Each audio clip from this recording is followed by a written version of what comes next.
Hey guys, welcome to this week's podcast episode. I'm really excited about today's guest, Rhonda Parker. She's going to talk to us all about authorship, influencer, entrepreneur. She's got a lot of interesting ideas just about resiliency, vulnerability, and sharing your thoughts and ideas through the written word and forming a community around this. So, Rhonda, welcome. Thank you. Thank you for having me. Yeah. So the what's interesting is you have a really interesting story. So tell people about your journey, and we'll get right into what your the meat of it. Sure. Okay. So I'm out of Indiana. I'm born and raised in the Noblesville area. So I'm kind of a small community individual from birth on.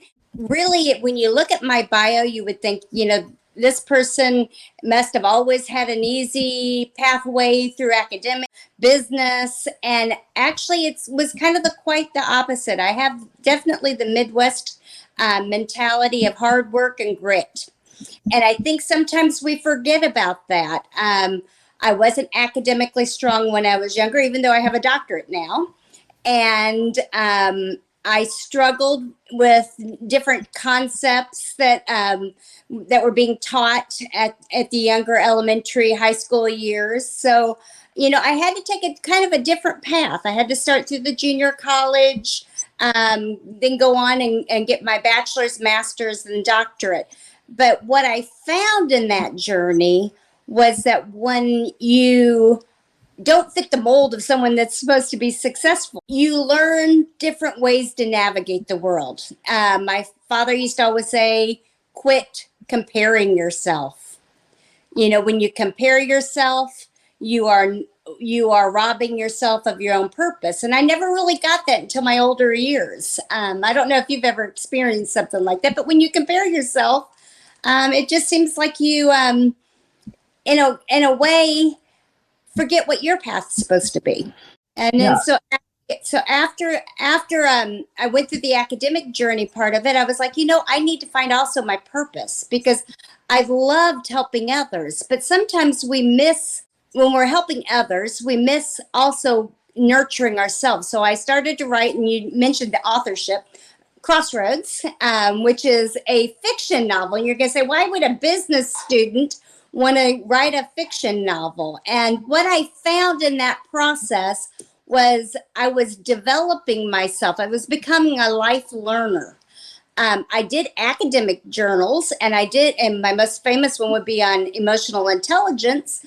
But, when you write for enjoyment, you find something totally different inside you. So I learned to be more creative, and I learned to analyze relationships. So for your physicians out there, I know you have a big population of physicians. You'd love the way I do a character development. I use what they call a SOAP note, which is what in medical records where you do the, okay, how tall are they? How, what's their skin tone? Does it have, do they have a fast heart rate? Do they have family, history of diabetes, emphysema, whatever it might be? And I go through each one of my characters so I know how they're going to react. So if there's something adrenaline oriented, are they going to get nervous? Are they going to have a cough because they have emphysema? Do they have, what is it that about this individual that's unique to them and their history? Because as we know, our bodies kind of store up all of our history. And so so I would never have thought I would be a bestseller author. I did it for me. I wrote it, then it sat on my desk for a long time until one day I went to do something on the disc that it was saved on, and I had eaten one of the 4 of the series, because it's a series, and I was like, oh my goodness, I better do something, or it's, all that work and all that time is going to be lost. So I was like, you know what, this is my new purpose. I'm going to stay helping others. I'm going to stay in the academic realm of researching and mentoring, but at the same time, for me, I'm going to write. Yeah, that's a really interesting, kind of a roundabout journey. And I love how you talked about how entrepreneurs find shortcuts around different things, and it just makes you more nimble. And, this idea of writing, it always helps you to kind of formulate your thoughts, and it's a creative. It's very, you can get into flow very quickly when you're writing. It helps you to. So you talked a lot about a lot of gems there. So this idea, we go around this writing. This, if people are interested in getting started, do they need to go through all this hoop jumping to find the publisher, or can they just start writing, self-publish it, go on Amazon, get a lot of followers? What are your thoughts? I think that they need to do what's best for them. So as an entrepreneur, when I first wrote it, at first it was chicken scratch. You get the book down. I would take a note and then I'd go back and type it. And back, back when I started it, I didn't really know where it was going to end. It's like, okay, am I going to have one book, two books, three books? What is it that I'm trying to do? And I decided that the message was the most important. So the message, like in book one, is anger is cruel and fury is overwhelming, but who can stand before jealousy? And all three of those things are proverbial. It's from Proverbs, that you can't, not all of those are downfalls for individuals. Which one is going to be your downfall? And then the final phrase of that, or the section of that, is envy makes the bones rot. And it goes back kind of to my upbringing. So you get the book out first, worry about the publishing later. Then pick what's best for you. So I've talked to all kinds of people about whether you should get go through the whole writing the query letters. Yeah, you can write the query letters, but realize that only 1% of the people, it's like trying to get in the NFL, get a publisher on their first try. So yes, try that. But at the same time, look at your other options. For me, I needed someone to walk me through those steps. So I found what they call a mixed publisher. It's Seacoast and Mindster. I don't know if you're familiar with them. And what they do is they not only help you to make sure it's edited correctly and you have a professional, do the publishing part of it, but they help you with the marketing part. And that was important to me, because how in the world am I going to know? Okay, I'm a business major that's been in manufacturing and education all my life. How am I going to know how to get an ISBN number or the barcode? So I needed someone to kind of walk me through that and say, this is what we're doing, and this is how you do it if you want to do it in the future. And talk me through, okay, yes, you have a website for your mentoring, but you need one for your book. And did you know that influencers are important, and you need to query them as much as you do the agents and the publishers? And these are things that most authors don't even think about, and don't expect that the first time you hit that cha-ching for the book to go live, that you're going to have a million followers and a million book sales, because it doesn't work. It's still a business.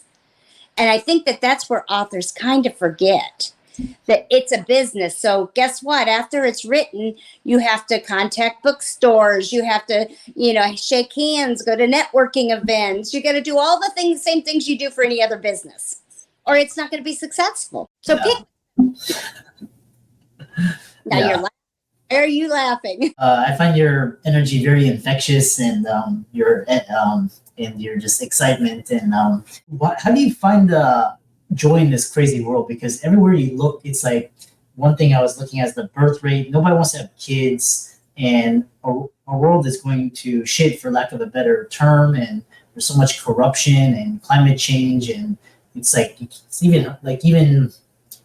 there was one interview with Starbucks, Howard Schultz. He said if you were to start Starbucks today, you wouldn't survive, because all of this, regulation, and it's like really hard. So how do you find joy in all of this crazy world? Well, I think hard knocks, first of all. When you've had, I come from immigrant. My dad's family were Polish immigrant, and he started a steel manufacturing plant. So my first job was bagging feet, about 5-6 years old, for furniture, for the metal aquarium stand, sitting and watching TV, bagging feet, and then bending steel, working on a paint line with a hot paint the, I don't know if all your manufacturing CEOs know it's one of the glorious jobs. So I know if I was in trouble, that's what I was going to do. I was going to be on the paint line in the 120, 30 degrees with paint sticking to me. And I think that prepared me for life. And I think what you have to do, and yes, there's always disappointment. My life has been a series of disappointments on top of joy. But in those, that blue collar grit has helped me realize that even in adversity, you have to find the joy. It could be when my mother was sick and dying from cancer, it was all of us being in the hospital room with her. You happened to be talking to me on a mile marker day for myself and my family. My mom passed away to cancer on September 19th. In 2000, adopted son was shot and killed at work on September 19th, 2009. And then my father, who had emphysema, on his deathbed on September 19th, 2000. And we reminded him that it was, the same day as my mother. And he said, I'll let her have her day. And he passed on September 20th. Yeah. And in those times, our whole family has realized that, you know what? It's the bond of people. It's the laughing through the tears. It's looking at the deer in your yard that's passing through your yard, or a red-winged blackbird that may, land on your side view mirror while you're at a stoplight, and and you're looking at it, and it's a beautiful bird, but you don't want to hurt it. It could be any small thing daily that you have to find. If you're not looking for it, or if you're not acknowledging it, you won't have joy. The day is a grind. You got to go to work. You got to eat. You got to, and heaven help if you can't agree on what you want to eat. Then there's you got to argue through it. So all of those are just the daily stuff. And you're right. You can turn the news on, and I make sure I stay up on the news because it's important. But if you don't, look for the joy, you'll let that news make you not want to get out of bed. Like you said, how do you do it? Well, you go out and get some vitamin D from the sun. You look for anything, sit in a chair that you don't normally sit on in your house. It could be something small. Yeah. So the little things, and just a great, basically, appreciation and gratitude. Yes, you have to. You have to. If the world will consume you. So I assume you're part of the boomer generation, boomer or Gen X. I'm kind of a Gen X millennial, Xennial, I guess what they call it. But do you think the problems, I guess there are different kinds of problems, where there are more problems now, or we have it pretty good and we're just kind of entitled and just complaining and I think it's different. I think that's a good question. I think we all need to think about it. So when I was growing up, I could get on a bike and I could ride it, or I could walk for miles and no one would harass, or you wouldn't have any problems really, coming from a small community. I live in Indianapolis now, which is a big city, and you better take some mace with you, maybe even be, just to make sure that if nothing else, the wild dog that you knew down in the country, you knew you could escape it, but now the wild dog might get you, so I think that it's the same, but it's different. I think that we don't have the bonds of relationship. And I do mention that in a side way in Crossroads, because when I wrote the book, I thought it was about the injustices. And it is. I mean, that is a factor in the book, in the legal system, because it's a crime thriller. But at the time, as there's interplayed with each other in the book, I realized it was bigger than that. It was about the fact that we sometimes place our loyalties falsely.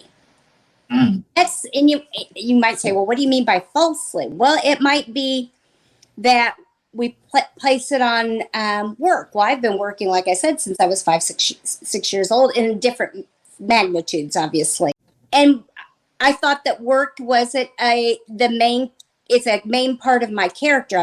I would say I'm reformed workaholic. So where others might drink, I spend way too many times too much time on my computer, and I have to kind of set a time and say, you will get off at this time and you will do this. So we're so confined by our expectation for material things, and we all want material things, that we forget to bond with our loved ones. Do you call your sister, your brother, your friend that you've known since you were 2? Do you go for that walk to make sure that you stay healthy? You got to do that life balance. So I found that is more of a priority to me now than it was maybe in my 20s and 30s. Without those bonds, we have total dysfunction in our families and our relationships. So if we don't eat dinner together once in a while, which we did when we were younger, then there is no, you're causing more chaos for yourself. You have no support system. Yeah. Really interesting. And I love this. I recommend the listeners to go to Rhonda's, I'm sure it's on Amazon, check out the book. I'm going to do the same as well after this. How can people contact you, follow you on social media, and reach out to you? Sure. I've tried to make it very easy for everybody because I'm kind of dyslexic when it comes to things that I don't remember, and I think, I'm going to try to do this. And I've been that way all my life. I'll send a text with 10 different typos in it, and then I tear in my eyes that, when I looked at it, that it was right. And then as soon as I hit send, I see all 10 of them.